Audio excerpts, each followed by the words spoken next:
Mirando a todas partes. Las indagaciones posteriores abren unas argumentaciones cada vez más amplias, hasta que en la indagación 31 los signos de interrogación se dejan implícitos. Aquí llegamos a la hipótesis más grandiosa de todas las de Newton y a sus últimas palabras sobre la luz y la naturaleza. Hasta donde podemos conocer por la filosofía natural, ¿cuál es la primera causa? ¿Qué poder tiene él sobre nosotros y qué beneficios recibimos de él? Hasta allí llegará nuestro deber con él, así como el de unos con otros, aparecerá ante nosotros por la luz de la naturaleza. Y sin duda, la adoración de falsos dioses no hubiera cegado a los paganos, su filosofía moral habría llegado más lejos que la de las 4 virtudes cardinales, y en vez de enseñar la transmigración de las almas y adorar al sol y a la luna y a los héroes muertos, nos habrían enseñado a adorar a nuestro verdadero autor y benefactor, como sus ancestros hicieron bajo el gobierno de Noé y sus hijos antes de que se corrompieran. A algunos les parecerá extraño que el mayor héroe de la revolución científica se atreviera con estas cuestiones teológicas y éticas, pero Newton veía el mundo en su conjunto. John Maynard Keynes, un erudito polímata famoso sobre todo por su trabajo en economía, hizo un estudio pionero de los voluminosos artículos inéditos de Newton. Keynes resumió sus impresiones en Newton, el hombre, un ensayo extraordinario que recomiendo efusivamente. Véase lecturas recomendadas. Según Keynes, él consideraba el universo un criptograma planteado por el Todopoderoso. Para Newton, la naturaleza no era la única fuente de respuestas a los enigmas de la existencia. La filosofía, tanto especulativa como activa, no solo puede hallarse en el volumen de la naturaleza, sino también en las sagradas escrituras, como el Génesis, Job, Salmos, Isaías y otros. En el conocimiento de esta filosofía, Dios hizo a Salomón el mayor filósofo del mundo. Newton creía que los antiguos poseían un vasto conocimiento que codificaban en textos y simbologías esotéricos, incluyendo en concreto las visiones proféticas de Ezequiel y la Revelación, las medidas del templo de Salomón y el trabajo preñado de símbolos de los alquimistas. Newton escribió millones de palabras de densos comentarios sobre estas materias, incluido uno que publicó, El refinado, la cronología de los reinos antiguos enmendada, una obra de más de 80.000 palabras cuyo genio ilegible prefigura el Finnegans Wake de Joyce. Newton también pasó muchos años en Cambridge haciendo un intenso trabajo experimental en un laboratorio especial que construyó él mismo, con el doble objetivo de clarificar y desarrollar las transformaciones de los alquimistas. Hay que destacar que mientras Isaac Newton trabajaba en la erudición bíblica o en la alquimia, seguía siendo Isaac Newton. Keynes escribe: todos sus trabajos inéditos sobre asuntos esotéricos y teológicos están marcados por un aprendizaje meticuloso, un método preciso y una sobriedad extrema de expresión. Casi todos se llevaron a cabo durante los mismos 25 años que sus estudios matemáticos. Y aquí añadiría yo una indagación de mi propia factura. ¿No es antinatural separar nuestro entendimiento del mundo en partes que no buscamos reconciliar?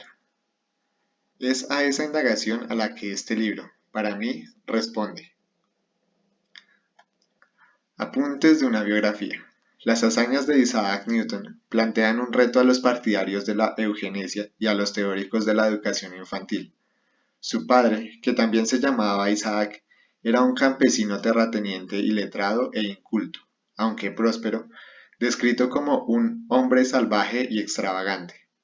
Su madre, Hannah Ayscough, era una pariente pobre de la aristocracia rural. Él era un hijo póstumo nacido prematuramente el día de Navidad de 1642, tan pequeño que su madre dijo que podía caber en una cacerola. Su madre se casó en segundas nupcias cuando Newton tenía 3 años, dejándole, a petición de su nuevo marido, al cuidado de su abuela, hasta que Hannah enviudó de nuevo y se reunió con su hijo en 1659. Los orígenes de Newton fueron, para abreviar, a la vez humildes y dificultosos.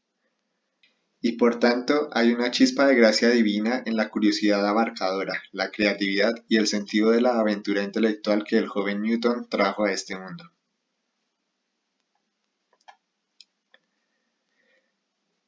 De niño, siguió el rastro de las sombras del sol, construyendo relojes solares meticulosamente calibrados y registrando las variaciones estacionales del amanecer y la puesta del sol, convirtiéndose en el árbitro local de confianza para la medida del tiempo en aquella campiña privada de relojes.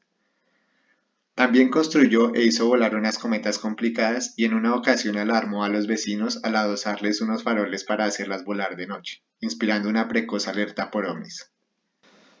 Del joven Isaac se esperaba que fuera un granjero, pero él detestaba la labranza y se le daba mal. Por otro lado, había sido un excelente estudiante en la escuela local, y Henry Stokes, el maestro de allí, logró persuadir de algún modo tanto a Hannah como a la universidad de que Isaac debía estudiar en Cambridge. Fue admitido como subsessor, una figura peculiar del Cambridge de la época que implica disfrutar de ayuda financiera a cambio de actuar como sirviente para los estudiantes más pudientes.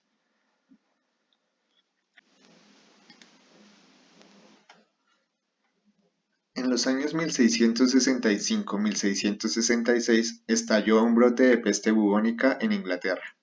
La Universidad de Cambridge cerró, lo que devolvió al estudiante de 22 años a la granja de su familia en Woolsthorpe.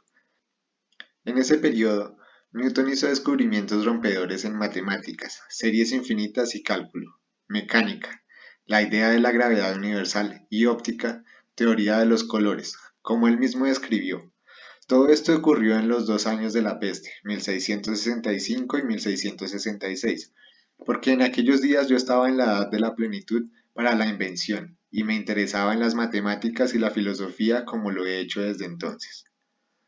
Quizá nada capture tanto el espíritu de autosuperación de Newton como un experimento que realizó en aquellos días para clarificar la relación entre el mundo externo y la sensación interna de la visión.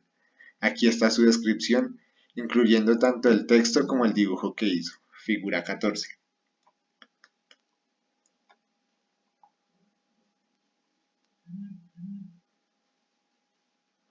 Figura 14. El flemático reencuentro de Newton de un experimento inquietante que hizo con su propio ojo para comprender a fondo la percepción de la luz y su posible causa mecánica. Tomé un punzón y me lo metí entre el ojo y el hueso, tan cerca de la parte trasera del ojo como pude, y presionando el ojo con su punta, de manera que hiciera la curvatura A, B, C, D, E, F en mi ojo, aparecieron varios círculos oscuros y coloreados, R, S, T y C. Esos círculos eran más evidentes cuando me seguí frotando el ojo con la punta del punzón, pero si dejaba quieto el ojo y el punzón, y aunque siguiera presionando el ojo con él, los círculos se hacían más débiles y a menudo desaparecían hasta que los retiré, moviendo el ojo con el punzón. Newton trabajó con una intensidad furibunda y sin descanso hasta mediados del año 1693, cuando después de más de 25 años de concentración que pocas veces, si alguna, se habrán igualado en la historia de la humanidad, sufrió lo que ahora llamaríamos un brote psicótico.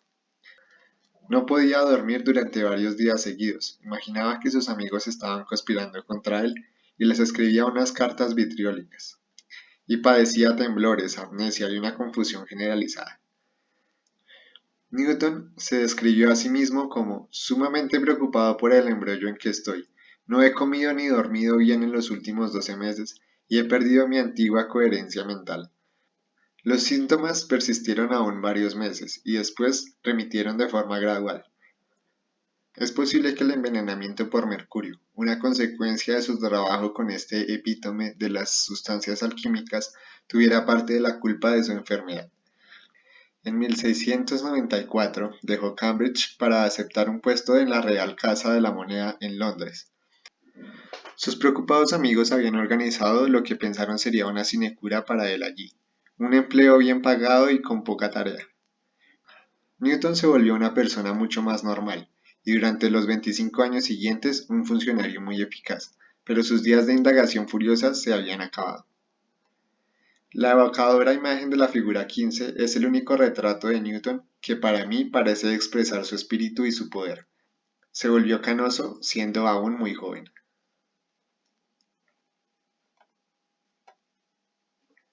Figura 15. Isaac Newton en su plenitud.